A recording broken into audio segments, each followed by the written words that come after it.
이번 동영상에서는 어려서는 기독교 신앙을 믿다가 성장해서 회의론자가 되는 이유에 대해서 잠시 살펴보겠습니다.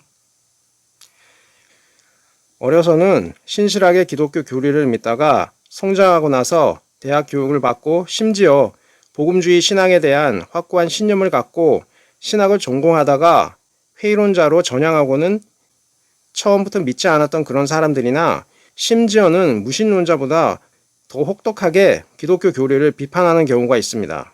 가장 큰 문제는 단순한 논리에 성경 구절만 나열하여서 핵심적인 교리만 믿도록 하는 그런 방식의 교리 교육이 결과적으로는 성인이 되어서 자신이 아직 성장하지 못한 어린 유아기 때 세뇌를 당했다라는 생각이 들었기 때문에 그런 방식으로 회의론자들의 말에 쉽게 동화되어 가는 것이라고 볼 수 있습니다.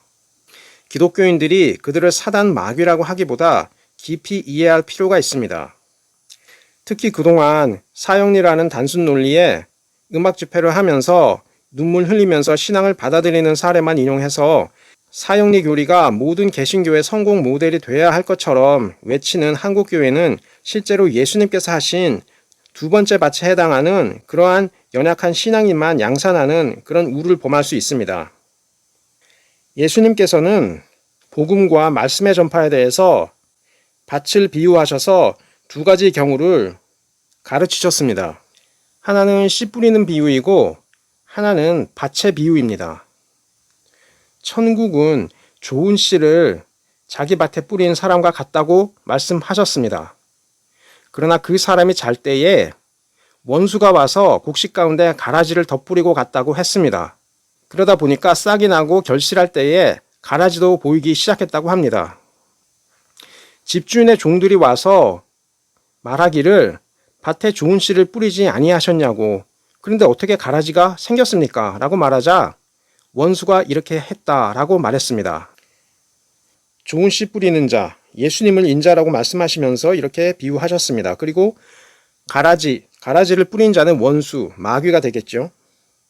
이 비유는 선과 악에 있어서 누가 책임이 있는지에 대한 명확한 지적을 하고 있습니다. 선한 말씀을 전하시는 분은 예수님이신데 원수가 가라지를 뿌려서 알곡들 사이에 심어 놓은 것입니다. 결국 선한 자와 악한 자가 생기는 이유에 대해서 설명하신 것입니다. 종들, 즉 천사는 곧바로 가라지를 제거할 것인지 묻지만 놀랍게도 주인은 그대로 두라고 하십니다. 가라지 때문이 아닙니다. 가라지를 뽑다가 곡식까지 뽑을까 염려한다고 하셨습니다. 그리고 둘 다 추수 때까지 함께 자라게 두라고 하시면서 추수 때에 추수꾼들에게 말하기를 가라지는 먼저 거두어서 불사르게 단으로 묶고 곡식은 모아서 곡간에 넣을 것이라고 하셨습니다. 이 비유의 핵심은 아무리 알곡이라 하더라도 이 세상에 살면서 크거나 작게나 가라지와 연결되어 있으니 땅 위로 솟은 것만 보면은 알곡과 가라지가 명확히 구별되지만 땅속 뿌리는 얽히고 설킨 형태로 서로 붙잡고 있을 터이니 추수 때까지 기다리라고 하신 것입니다. 예수님께서는 항상 끝까지 견디는 자는 구원을 얻으리라고 하셨습니다. 인내에 대해 늘 말씀하셨습니다. 요한복음에도 제자들을 위해 기도하시면서 그들을 데려가 달라는 것이 아니라 악한 자에게서 보호해 달라고 기도하셨습니다. 요한계시록에도 성도의 인내를 강조하셨습니다. 단지 믿는다고 되는 것이 아니라 끝까지 견디는, 마지막까지 견디는 그것이 구원이라고 하셨습니다. 반드시 믿음 하나만이 아니라 그 사람의 내적인 태도 역시 중요한 것입니다. 밭에 관련된 두 번째 비유에서는 씨를 뿌리는 자의 정체가 누구인가, 선과 악의 기원에 관련된 비유가 아니라 선한 말씀을 받아들이는 이의 심리, 정서, 상태와 목적이 어디에 있느냐에 따라 결실하는 이와 결실하지 못하는 이에 대한 비유입니다. 어떤 사람은 말씀을 듣되 깨닫지 못하는 사람이 있습니다. 그때 악한 자가 와서 그 마음에 뿌려진 것을 빼앗는다고 했습니다. 그것이 길가에 뿌려진 자라고 말씀하셨습니다. 어떤 씨앗은 흙이 얕은 돌밭에 떨어졌다고 했습니다. 그래서 흙이 깊지 아니하기 때문에 곧싹이 나오다가 해가 돋은 후에 타서 뿌리가 없으므로 말라버리는 경우가 있다고 했습니다. 그 경우는 말씀을 듣고 즉시 기쁨으로 받지만 그 속에 뿌리가 없어서 잠시 견디다가 말씀으로 인해서 환난이나 박해가 일어날 때는 곧 넘어지는 사람이라고 하셨습니다. 가시떨기에 뿌려졌다는 사람은 말씀을 들었으나 세상의 염려와 재물의 유혹에 말씀이 막혀서 결실하지 못하는 사람이라고 하셨습니다. 좋은 땅에 뿌려졌다는 것은 말씀을 듣고 깨닫는 자라고 하시면서 이런 사람들이 결실하여서 어떤 것은 100배, 어떤 것은 60배, 어떤 것은 30배의 결실을 만든다고 하셨습니다. 즉 신앙은 어떤 이의 말씀을 받을 것인가에 따라 알곡과 가라지가 구분되고 또 어떤 밭인가, 즉 어떤 심리 상태이고 신앙에 있어서의 지속성, 견디는 마음이 어떠한가에 따라서 달라진다는 말씀입니다. 신앙이라고 해서 모두 하나님께만 맡겨야 된다, 그렇게 생각해서는 안 됩니다. 본인의 의지, 세상을 바라보는 가치관도 함께 영향을 미칩니다. 말씀의 씨가 발아할 것인가 그렇지 않은가, 그것은 개인의 선택에 따라 결정되는 것입니다. 설사 발아한다 할지라도 토양이 깊은가, 밭의 상태가 돌밭이나 가시떨기가 나와서 생육하기 적절한가, 좋은 땅인가, 생육하기 적절한가, 이런 것들이 영향을 미칩니다. 결국은 사람의 심리 또한 중요한 역할을 한다는 것입니다. 신도의 주관적인 개인적인 선택에 따라 신앙 성장에 분명히 영향을 미친다는 뜻입니다. 개인 선택 없는 하나님 입장에서 강제로 믿게 해달라는 기도는 하나님의 뜻이 아닙니다. 하나님 보시기에도 옳지 않는데 어떤 사람이 기도만 한다고 그 사람이 변화되거나 그렇지 않습니다. 교회는 아무리 예수님의 말씀을 전한다 해도 성도들의 심리 정서 상태에 깊은 관심을 가지고 그 마음밭이 어떤가 먼저 살펴보아야 합니다. 일방적으로 설교만 하고 나는 할 일 다 했다 해서는 안 됩니다. 그 내면의 밭의 상태를 보려면 질문을 받고 먼저 들어야 합니다. 실제로 지난번 동영상에서 언급했지만 가정폭력 그리고 무책임한 남편 때문에 경제적 짐을 힘에 지나도록 지고 있던 여성들이 탈출구를 찾기 위해서 교회를 다니다가 금식기도회, 부흥회에 일방적으로 참석해서 목회자의 설교만 듣다가 자신을 그리스도와 같은 존재로 지각하는 그런 망상을 발달시키는 경우가 있었습니다. 그래서 정신과에 입원하는 사례가 몇몇 있었습니다. 이런 모든 것들이 실제로는 목회자가 잘못한 것입니다. 이건 분명히 인정해야 합니다. 성도 내면에 어떤 질문과 어떤 궁금증, 어떤 고통이 있는지 그 모든 요구하는 것들을 다 악이라고 해서는 안 됩니다. 성도 스스로가 드러내야 할 것들은 드러내야 하는 것입니다. 저는 예수님께서 실제로는 부활의 의심에 대해서 관대하신 분이라는 사실을 이미 성경을 통해 알고 있었습니다. 예수님께서는 의심하는 사람을 저주하지 않으시고 오히려 자신의 부활을 확증해 주셨습니다.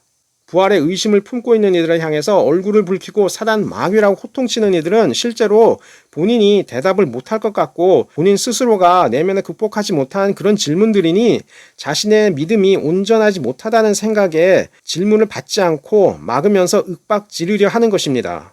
실제로 예수님은 그렇지 않았습니다.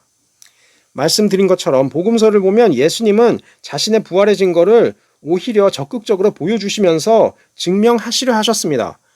네가 이런 의심하고 있구나. 와서 봐. 만져봐. 이렇게 하신 분이십니다. 예수님께서는 자신이 직접 죽음의 상처인 손과 발 옆구리에 손을 넣어보겠다는 그런 말을 한 도마에게 그 말을 그대로 받아서 그렇게 하라고 보이셨고 영혼인 줄 알면서 멍이 쳐다보고 있는 제자들에게는 먼저 질문으로 내가 영혼인 줄 아는구나 그렇게 생각하고 있다는 사실을 말씀하시면서 즉 의심의 질문을 구두로 하시고는 음식을 직접 시식하셔서 육체의 부활임을 보이셨습니다. 그리고 베드로의 부인을 눈으로 보시고 성전뜰 바깥에 뛰쳐나가서 통곡해버린 베드로를 향해서 갈릴리에서는 음식을 해주시고 내가 나를 다른 제자들보다 사랑한다는 말 해도 돼 하는 느낌이 들도록 그의 사랑을 지켜 세우셨습니다. 엠마오로 가는 제자들에게는 그들이 의심하고 있는 것이 무엇인지 들어주셨고 설명해 주셨고 자신의 모습을 나타내 보여주셨습니다. 그 모든 경우에 제자들의 부활에 의심을 들어주셨고 받아주셨고 설명해 주셨습니다. 제자들 각자의 의심의 질문이 달랐고 행동도 말도 달랐습니다. 의심의 생각을 들어주셨고 이해하고 그 질문에 설명하시고 답을 주셔서 의심 없는 믿음을 갖게 하셨습니다.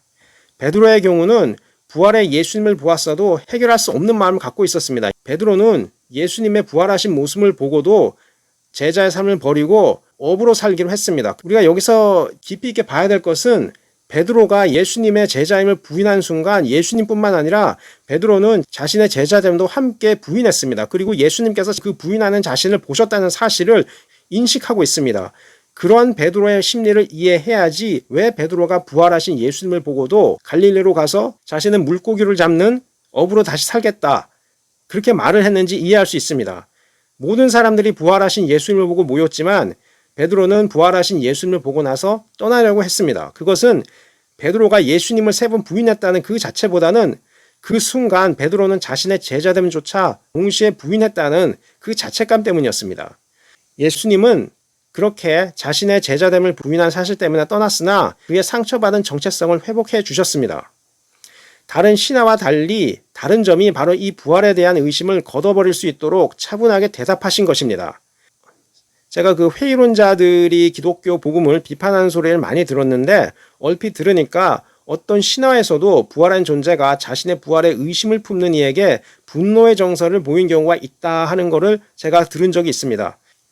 회의론자들은 기독교 복음의 핵심인 부활에 대해서 그 당시 이미 기록된 다양한 신화에 있는 모티브를 띄워온 것이다 라는 그런 취지에서 비판을 많이 하기 때문에 그러한 신화의 유사한 기록을 나열하면서 한마디로 복음서 특별한 것이 없다라는 그런 방식으로 깎아내리기 위해서 예를 든 것으로 기억하고 있습니다.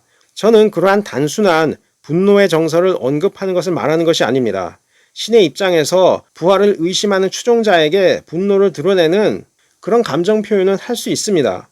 어떤 부분을 의심하고 어떻게 온유하게 신뢰를 갖도록 도와주었는가, 그것이 중요합니다. 저는 신화에 나오는 그렇게 단순하게 분노의 정서를 언급하는 그러한 기록을 말하는 것이 아닙니다.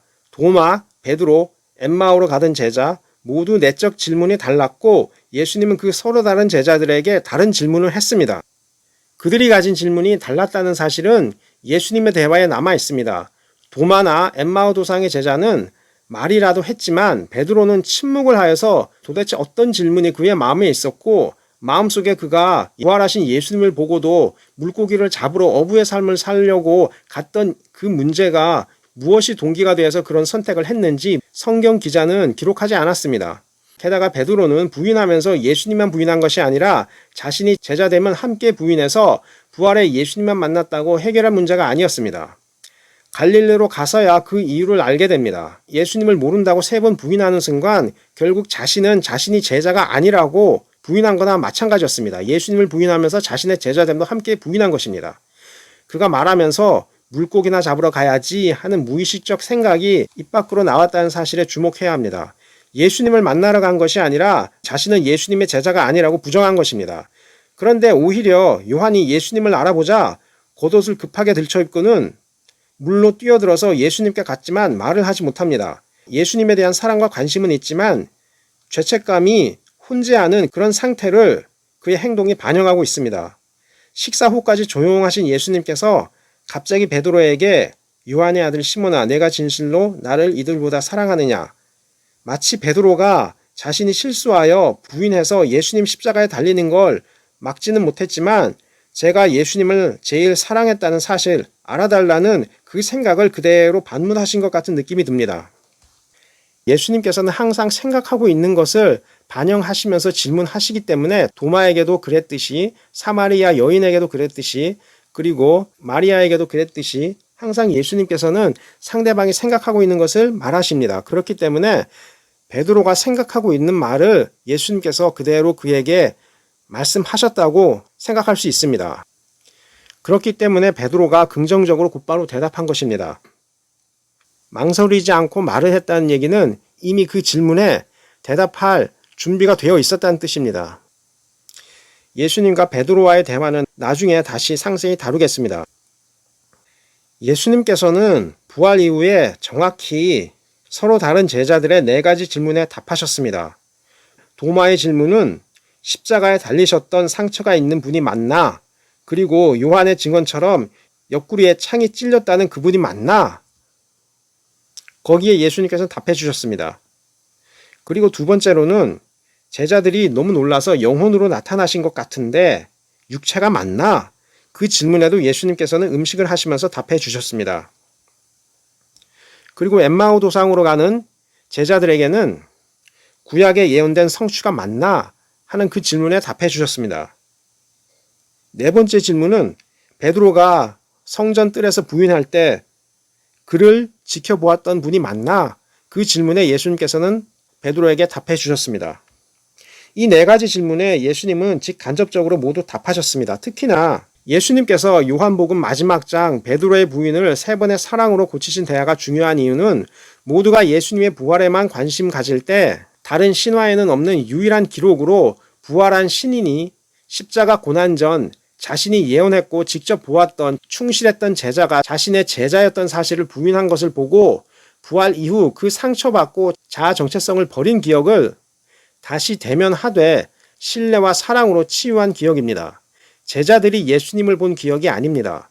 예수님이 제자 중 한 명, 자신을 부인한 수제자를 본 기억이 예수님 입장에서 사랑과 신뢰를 회복하려는 그러한 의지를 가지고 있는 대화로 서술되고 있습니다. 그 대화를 베드로와 예수님과 가까이 했던 제3자가 본 것입니다. 이러한 서술 형태는 신화에는 없습니다. 그러한 부활 의심에 대한 답변을 예수님은 주셨습니다. 그 기록이 복음서에 있는 것입니다. 이 질문에 답을 얻지 못한 이들이 회의론에 빠지는 것입니다. 저는 복음서와 관련된 예수님의 글을 정확히 말하면 2004년부터 일기의 형태로 쓰고 있었습니다. 2012년 예수님의 인성과 부활에서부터 2022년 예수님의 자아정체성과 배신에서부터 십자가를 지나 부활까지 라는 책에서 폭넓은 방식으로 예수님과 제자들 간의 대화를 분석하여서 내적 의도를 파악했습니다. 그러면서 점점 수박 겉핥기식의 신앙교육, 특히 사형리식 구원의 확신이 성인이 된 기독교인들이 회의론에 빠지는 원인이라고 여기게 되었습니다. 너무 단순한 논리에 몇몇 성경 구절로 교리의 정당성을 주장하니 당시 신화보다 더 간결한 내용이 되어버렸습니다. 그러나 복음서의 대화 내용을 분석하면 예수님은 상대방 내면의 생각을 반영하면서 각자의 물음, 질문, 정서 상태에 따라서 다른 응답을 하셨습니다. 당시 신화에는 그러한 복잡성이 없습니다. 상대방의 내면을 진실로 이해했다는 그러한 특징을 알 수 있는 대화를 하지 않습니다.